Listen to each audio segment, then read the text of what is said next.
Meet the computer you can talk to. With Copilot on Windows, working, creating, and collaborating is as easy as talking. Got writer's block?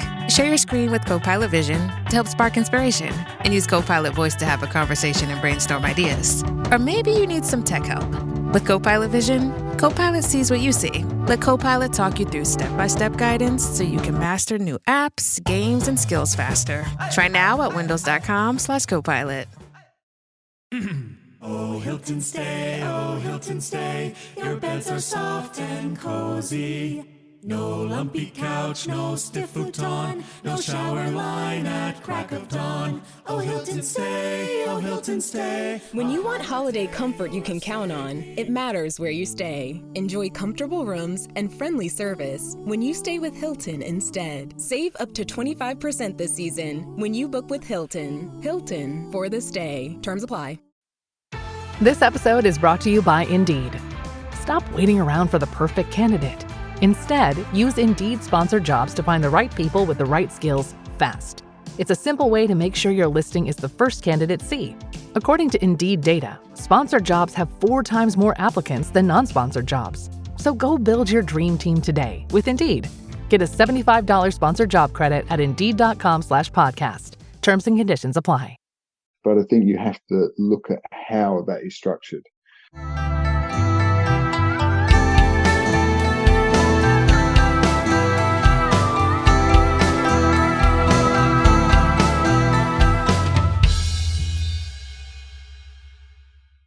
Make gifting easy with Benson Clegg.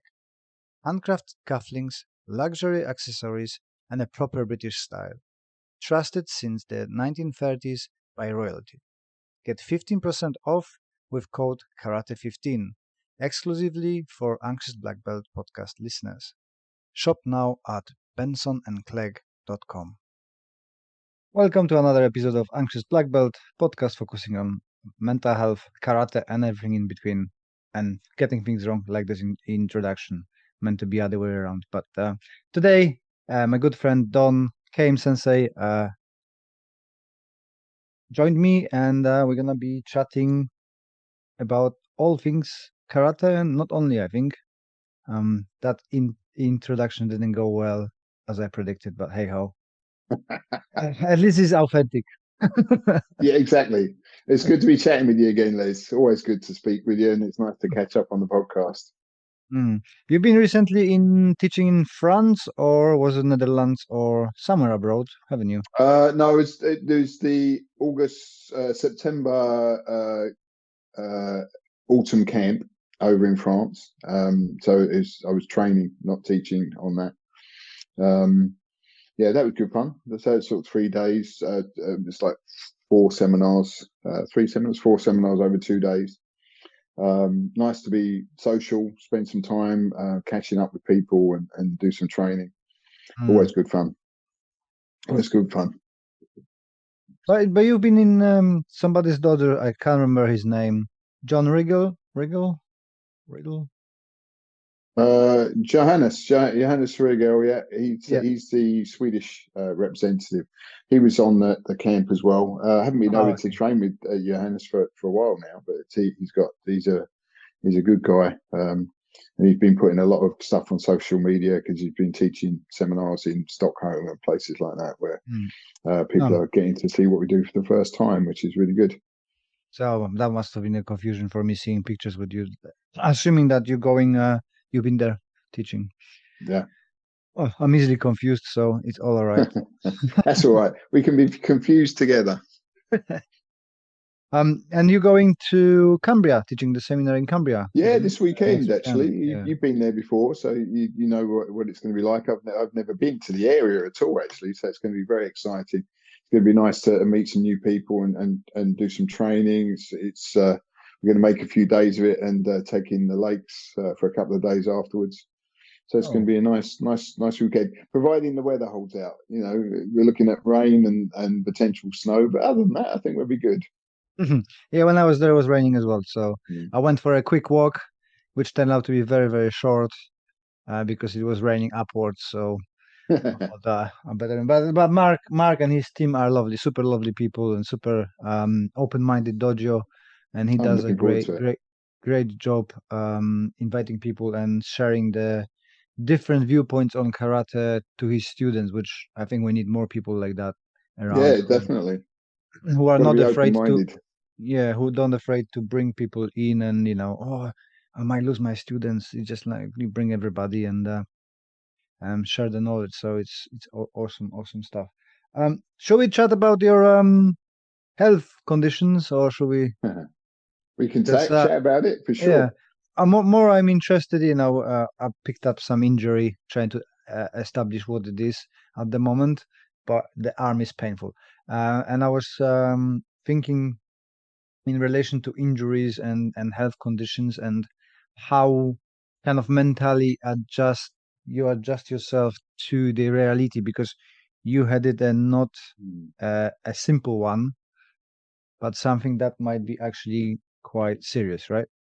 Yeah, potentially. I mean, the thing about anything like that, I mean, basically, I had what they call an atrial fibrillation. That means that the heart misfires. It's really tiring. I ended up in A&E, and it was I'd had a number of smaller episodes building up to the big one. The big one was 15 hours. Heart rate was hitting 178, and I was felt like I'd done like marathons back to back. I was absolutely exhausted afterwards. It just really wiped me out. And that was probably a bigger shock than the actual incident itself. Apparently, not uncommon for people of air brackets here my age. It's quite a common condition.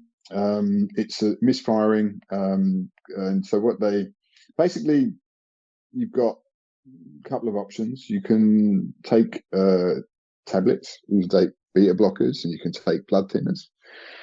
They've told me that actually that's because my blood pressure is good, my resting heart rate is good. I don't need to do that. But they wanted me to take, then they said the options were take a tablet when I have an incident. If they're going to work, they said there's a sort of 75-80% chance it will work. I'll know within sort of 20 minutes of an attack that because if it works, it stops. If it doesn't work, it carries on going. And they said if it carries on going and the attacks get more frequent, then they do something called an ablation, which means that they basically have to they burn or sort of char some of the veins that send the signals so that it doesn't transmit the signals. And again, they said that that's something that is, sort of, I think he quoted something like 80% effective for most people, but not, none of them's 100% effective. So I said to them that I didn't want to do that. I would do the tablet and see how that works. But then saying that, I haven't had an attack in 2 months. I sort of looked at I've never eaten that unhealthily, but I was overweight. I was carrying an extra couple of stone that I didn't really need. So I figured, okay, well, let's be sensible about this.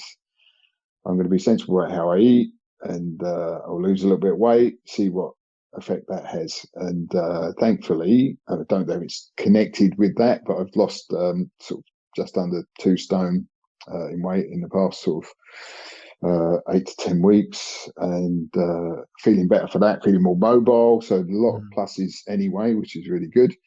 And I was sort of tipping the scales at 17 stone at one point, and I'm back to now down to sort of just over 15. So 15 is my sort of, for want of a better term, my fighting weight. So 15 is good. So I feel okay with that.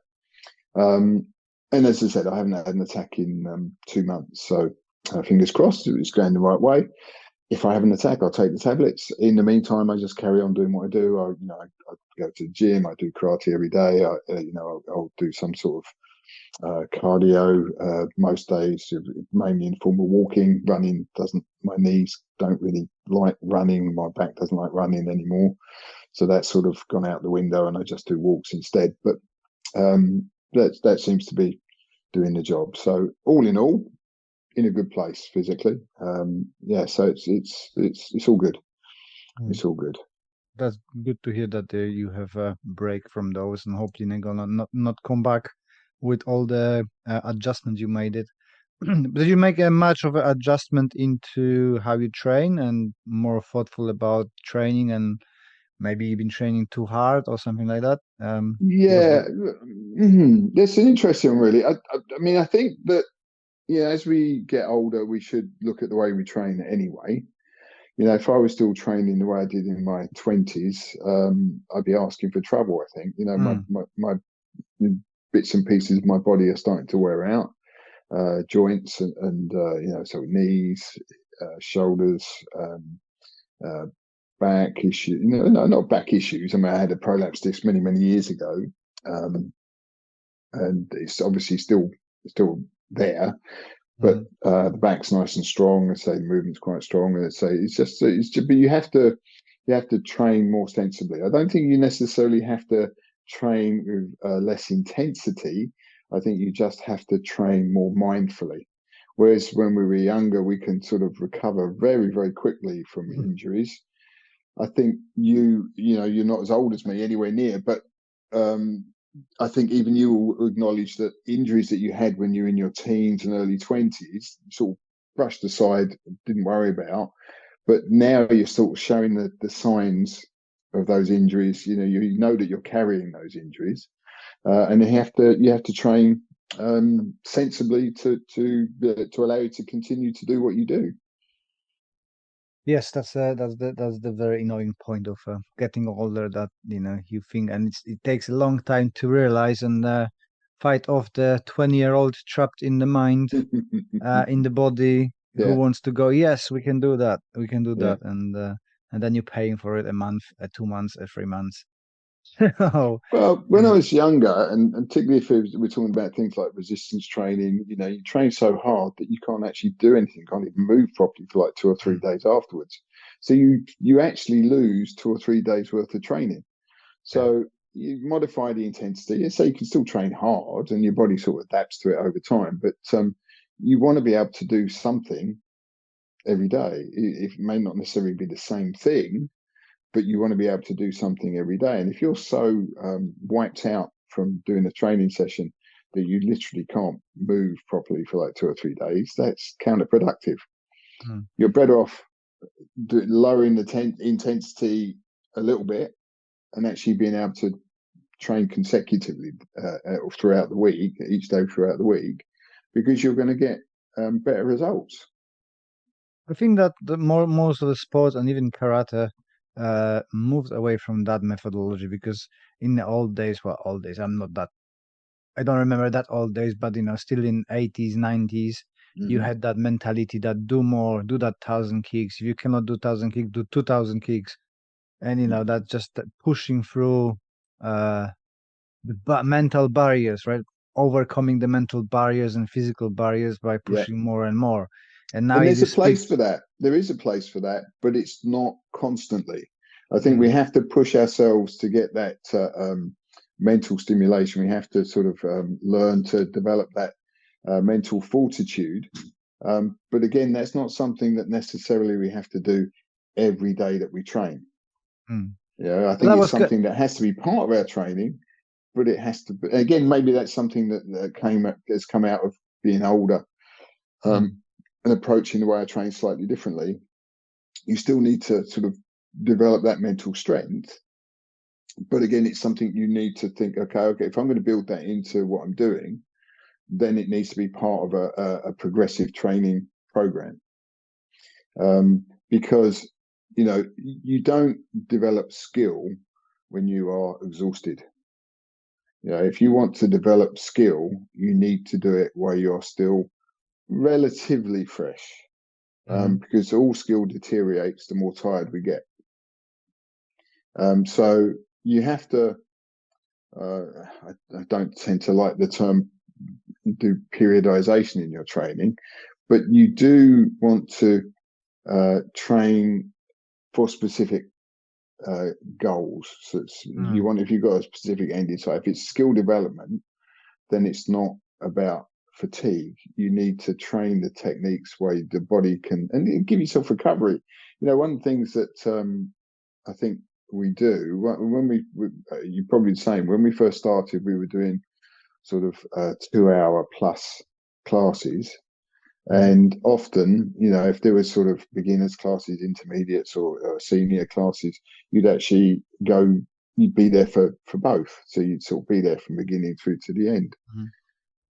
And I think that what we need to do is not necessarily reduce the amount of time, but just think about how we structure our training within that time more intelligently to allow us to get us a better sense of what we're doing and how we're developing that skill, and also a way of measuring that skill, that performance of that skill, working on those internal connections. Harder, faster, stronger all the time is not conducive to developing a good skill base. Why you yes, don't we like want to be strong. Why you don't like the periodization? I think it's a brilliant tool. Not that I don't like it. I think we, as martial artists, if you're talking about a competitive athlete, I think it's very worthwhile. I think you've got to know your seasons and you have to train accordingly. I think that makes a huge amount of sense. But I think if we're talking about people who are martial artists or practitioners of the martial arts who are doing it week in, week out, they're not interested in competition, they're not really looking at the sports side of it so much, then I think it has less importance. I'm not saying we shouldn't sort of look at it, but I'm only sort of I'm not slagging it off at all. I think it's a very worthwhile tool, but I think you have to understand what that tool is and how you want to apply it to the way that you train. For sure. Yeah. And I think that often we don't. We look at what other people do. And you know what the thing is. We look at social media. We look at things like YouTube and Facebook and Instagram, and we see all these videos. And it's like the latest zeitgeist is, I've got to train like this. It's all about mobility training. Oh no, it's about strength, or it's about this. It's about So I think that we can lose sight of what we're trying to do, and often we're better served by just sticking to what we do and working on improving and progressing what we do. And if somebody gives us a better way to do something, then we'd be foolish not to take it on board. But I think periodization is great. And I think it has a place in all sorts of training, whether you're talking about traditional martial arts or talking about sport. But I think you have to look at how that is structured. So, I mean, periodization could be, from your point of view or my point of view, is okay. I do, I might primarily focus on strength training on one day, and I might do more sort of endurance stuff the following day, and over the course of the week, you end up covering your bases, and that's something that you want to be able to repeat. But I think that what we want to do is have some core element that is a stable base throughout, from beginning to end. So if your goal is improving your karate, I think that what you need to be doing is looking at the karate skills and building the other things around that. That's our core. That's what we want to be trying to do. It's not just about getting bigger and stronger. If bigger and stronger is counterproductive to your karate skill base, then why are you doing it? If you end up spending twice as much time in the gym lifting weights as you do doing your karate, why are you doing that? So I think you have to look at what you're trying to achieve. Look at what you're trying and think long-term goals. Yeah, you certainly have short-term interim goals or targets, but think about what is the long-term goal? What am I really trying to do with this? And I think for many, many years, I never used to sort of think of it like this, but now I do. And I think it's because as we get older, we start to appreciate that, well, actually, how much time have we got to work on these skills? So we want to make sure that we're getting as much out of that as we possibly can. And also, it's fun. I think, anyone who's been in martial arts as long as we have, isn't just doing it for self-defense and not just doing it for sport. It's actually becomes a part of us, if that doesn't sound too trite or wishy-washy. It's part of what we do. It's part of our coping mechanisms for life as well. And that's really, really important. And to do that, we need to be able to keep doing it. And if we want to keep doing it, then we have to train sensibly.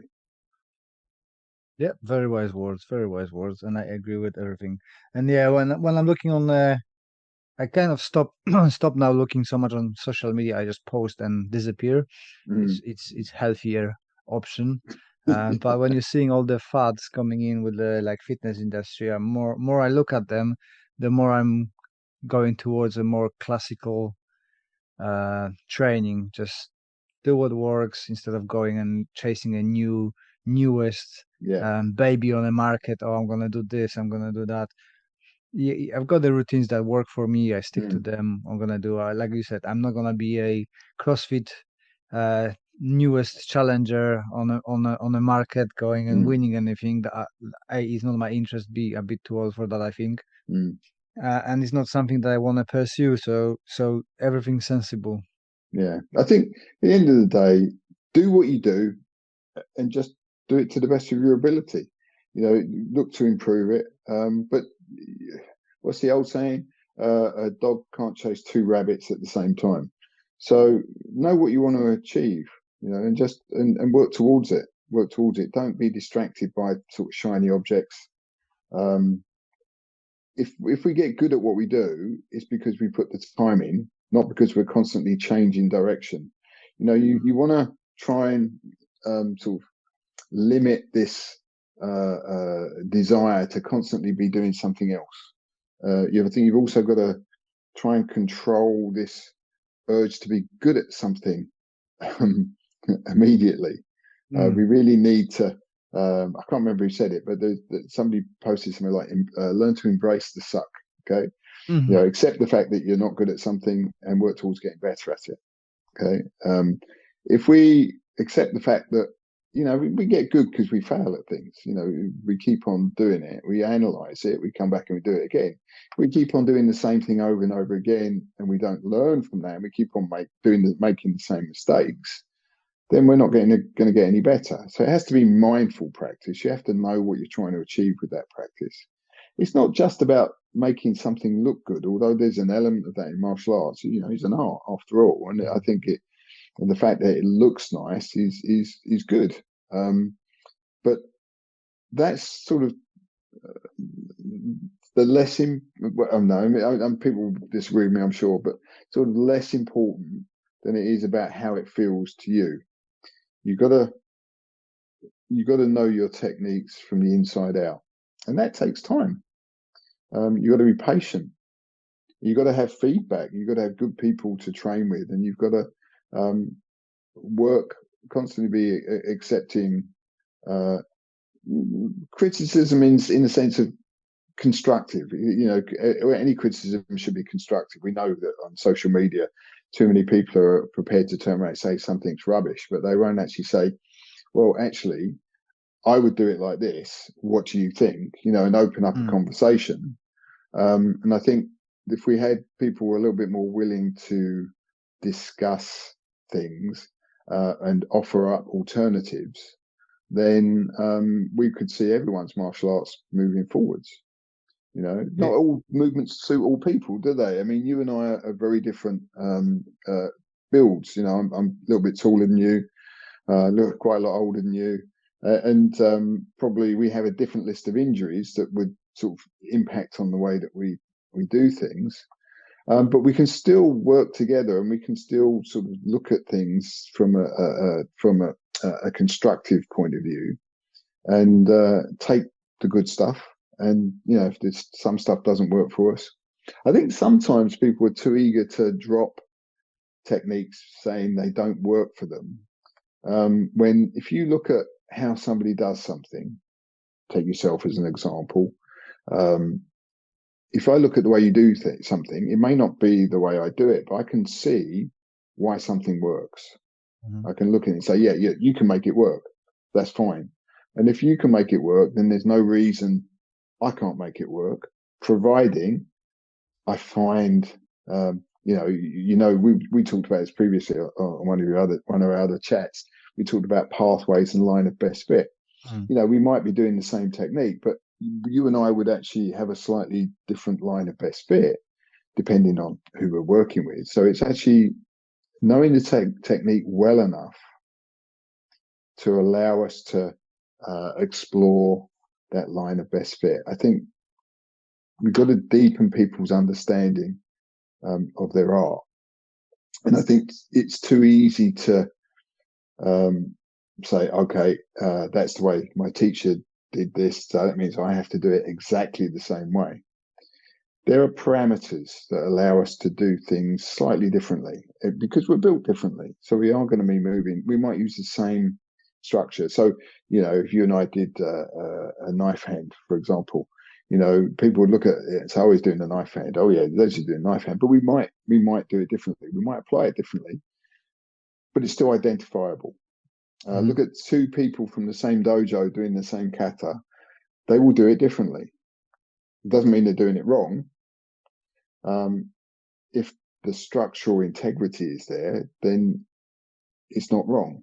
If there's a structural difference that is not in line with the association's way of doing it, then you could say that's not how we do it within our association, although I think that's probably a little bit short-sighted of people saying that, because it has to fit the individual. It's not a case of we make the person fit karate, we make karate fit the person.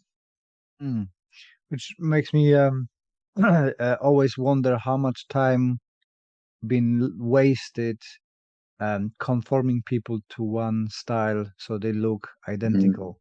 How much farther the students could be if they've been allowed to have that freedom to express the movement in a different way than being conforming to that, pushed into that box, for 10, 20 years to be doing the basics exactly the same. Because their elbow be flaring a little bit more, or their foot was pointing wrong way.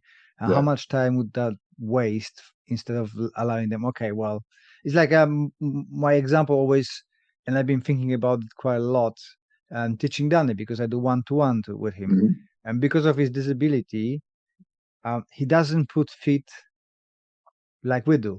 There's always a little bit different angles. He does the same positioning, let's say Zenkutsudachi, but on every step, the feet are differently. And his brain cannot compute to put to one confirmed position, if that makes sense. So eventually, I had a period of time when I was like, no, I must teach him. I must teach him to do this properly. And after a couple of years, I felt like, why am I wasting my time and his time when his body just doesn't do that? He needs to be operating in the natural stances. And then I thought, every time when I'm looking at the old masters, they are all over the place with the stances. They're moving their feet how they want. It moves so it's comfortable, right? So comfort trumps the pattern, I think. If that makes sense. Yeah, absolutely. I think that we can be over fixated on things have to look just so. Again, that's sort of the art emphasis on it, isn't it? But if we're talking about functional movement, for sure, you can't be uncomfortable in your stance. You've got to be comfortable. You've got to, most of the time when we look at stance structures, where primarily it's about where's the weight. That's probably the most important thing. Yes, there's certain parameters, again, that you stay within, the sort of the guideline of Zenkutsudachi being hip width wide, shoulder width wide to shoulder width long, is a guideline. It's saying, again, different styles say different things. You could say 70% of the way in the front leg, 30% in the front. Some say 60-40. Some say 75. 25, and so it changes, but it's a guide. And I think that in some ways, certainly from the point of view, if we're looking at movement and applied movement, working against external forces, an opponent or partner, training partner, then we have to understand that actually the weight distribution is telling us a certain amount about what the technique does. I think if we make sure when people do, I see some of my guys have got hip, knee issues, back issues, so we'll see shorter versions of the stance. We'll see slightly narrower versions of the stance. So one thing I would say is that you don't want to make the stances too mechanical. If they're too long, too low, it makes it very hard to move. If a stance makes it hard to move from point A to point B, then the stance isn't doing anything for you. A stance is a transition. It's part of movement. It's only sort of that fixed moment in time for that sort of snapshot moment. And then we've got to be able to move. And if we can't move smoothly and from one position to the next, we can't move quickly from one position to the next. So our stances have to accommodate that. I think what we do have to look at is individuals' structures. So we would accommodate our stances. So the stance has to suit the person. So we don't want any sort of collapses in it. We don't want to see that, they're stressing the knee or they're stressing the back. The alignments have to allow us. The length and width of the stance has to allow the practitioner to get a good, stable base, feel strong, feel balanced, and have the ability to move. And I think we too often go to textbook and say, okay, well, no, we've got to have this width, we've got to have this length, that back foot's got to be turned at this angle, the front foot has to be toes forwards, your tailbone wants to be dropped, your shoulders have to be over here. And so, yes, certainly there's certain aspects of that which are always going to apply.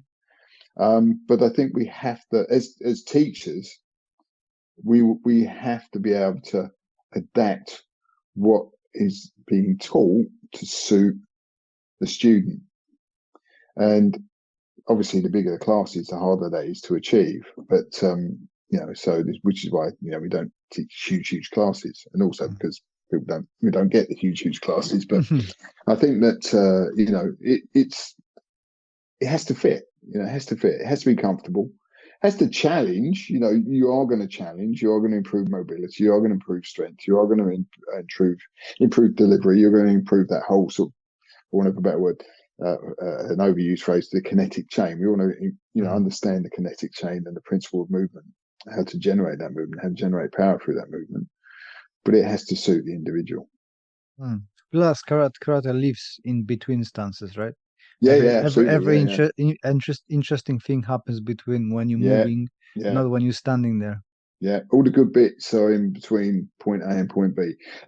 When I try and say to people when they do their kata, for example, I say, look, you've got to think in terms of when we do kata, look at the stop moments. Look at those moments between the techniques and understand why we stop. Why we stop is because that moment in time, we need to make sure there's a structural integrity to that movement. So that means that the performer can assess it and know that they're structurally sound. It means that the teacher can look at that position and say, yes, they're structurally sound. Obviously, when we look at that in application as a functional movement, applied movement, that pause isn't there.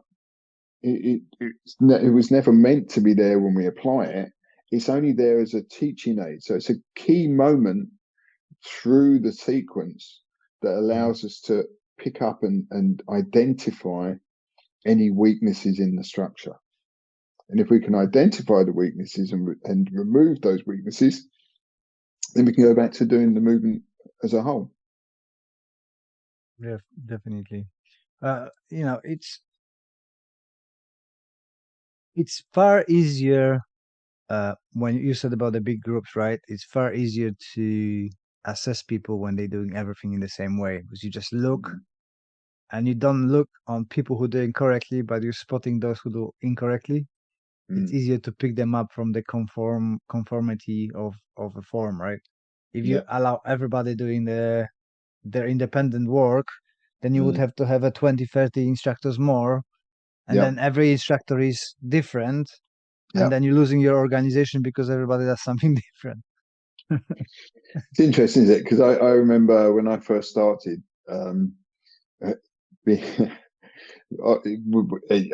sure most people who started back in the 70s, or even into the 80s, maybe and beyond, we're very used to having people turn around and tell us that something's wrong.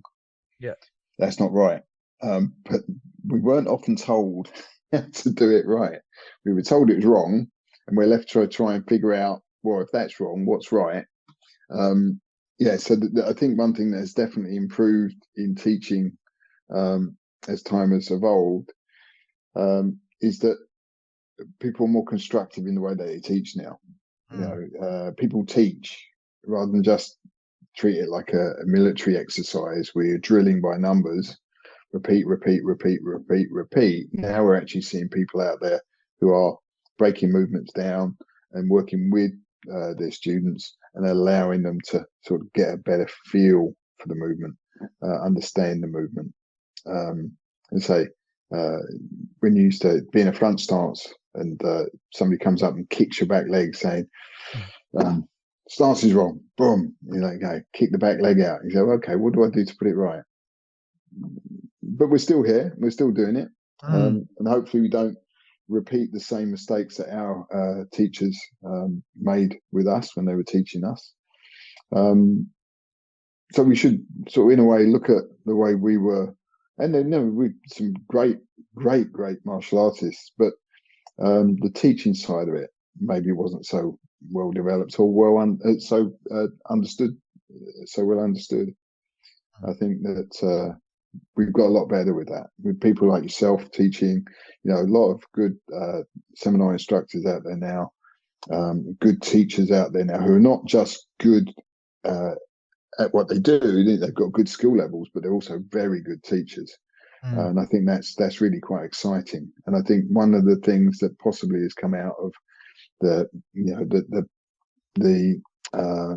growth of people interested in applied karate, whether you're talking about it from a self-defense point of view or not, is that we're starting to understand that actually what is very important in what we do is that interaction. So it's not even when we do it as a solo form, we are assessing and thinking about how it works, what is the function of this movement, how does it feel, what does it do, rather than just the aesthetic of the movement. And I think that's a movement that I'm really sort of pleased to see. So it's not just about making it look good, it's actually about understanding what you're doing with it. And I think that's really important. I think most of the people realize now that actually teaching is a separate skill than being a martial artist. And I always had the kind of pushback on this, but you don't need to be a great martial artist to teach martial arts. It's like that's only martial arts. It's kind of that notion that, oh, you teaching martial arts, you must be able to do everything you do. But you look on football, you've got the coaches who never played. At boxing, you've got the coaches who just been good in analyzing stuff, but never been a good boxers. But in karate, is that push that, if you want to teach kicking high, you need to kick high. If you want to be fighting, you must fighting. It's kind of that notion, which is a bit annoying. But I think more and more people now with access to educational material through the internet and stuff, people can do themselves realize like, hey, I need to upskill my knowledge. I go for a course and I'm learning how to be teacher. Absolutely. And I think we need to take on board stuff from outside of our relevant disciplines. If we look at the way things are taught, it doesn't just have to be physical skills taught. I mean, teaching is all sorts of things. Whether you're teaching language, whether you're teaching science, whether you're teaching a physical skill, there's certain things we need to be able to do to pass that information across. And I think that it's good that people are exploring that and adopting that cross discipline. It's good that we're taking stuff from sports and bringing it into karate from a teaching point of view. It's good that we're not staying so blinkered that we can't sort of see outside the box. I think that's really, really good. I mean, I put together initially for my students, we did what we call a Beyond Basics, the online resource, and that was aimed first and foremost at the guys who train with me, to allow them to sort of explore the different techniques from the syllabus, from the kata, from the kion, and apply that. So it's got something they can look at when they're at home. So it's sort of a homework place, I guess you would call it. And then a few people outside of it of our dojo have expressed interest, and a few people signed up for it. But the idea is to just basically give people something to work from at home to supplement their dojo training, irrespective of what grade they are. It doesn't really matter, So from beginner through to sort of senior grades can all use the online program. And hopefully they can use it either to help structure session plans, either for a class or for their own home training, to supplement their dojo training. Is that available online? Available online, yeah. So check the banner above to get one. Sign up yourselves. Yeah. So the idea is to break the techniques down. So what we've done is we've broken it down into Q grades. So each grade has been broken down into 3 blocks. So we've got 9th, 7th, and 8th Q as the sort of first module.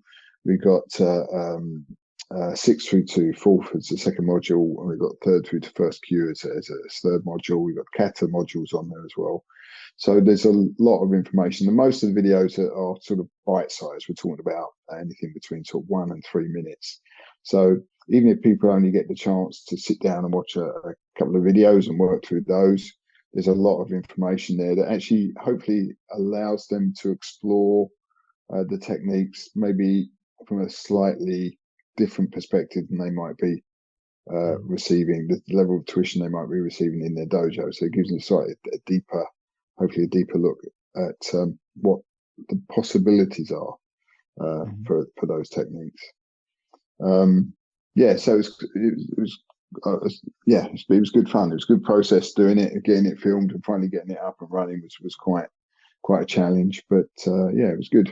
It was good. Yeah, I need to redo mine Q grading as well, syllabus, because we completely changed what it is, and we've got available for free on our website, on our shop. But it's irrelevant now because we abandoned most of the stuff and changed it completely. So I need to start. Well, that's why I thought it's a good idea to block it into sort of 3 grades. So if you sort of changing stuff around, so rather than think about, okay, this is what you have to do for 9th Q, it's not really, that's not its purpose, because everyone's, particularly if it's fine if they're training with me because they know that's what our syllabus is. But if they're training elsewhere, their syllabus is going to be different. So what it is, it's about the techniques. So all the breakdown is a guide. Say, okay, this is the sort of stuff we'll be looking at these grades. This is the sort of stuff we'll be looking at in these grades, and so on, and so forth throughout. So feedback's been really good on it so far. So it's really nice, and there's new stuff going on there every month as well. So we're constantly putting new material on there, which is good fun. Don, I'm gonna have to finish because I need to grab kids from school. Excellent. Good to talk to you as always. Thank you very much for joining me. I'm going to put the links in the description below for those who listen, and there's going to be links popping up through the video, so you can grab Don's stuff, my stuff, and educate yourself and level up your karate.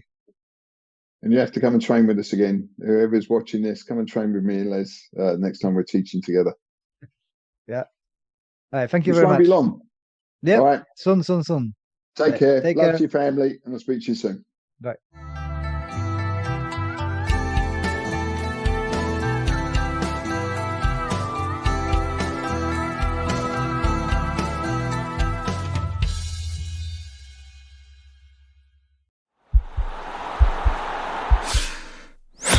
This podcast is part of the Sports Social Podcast Network.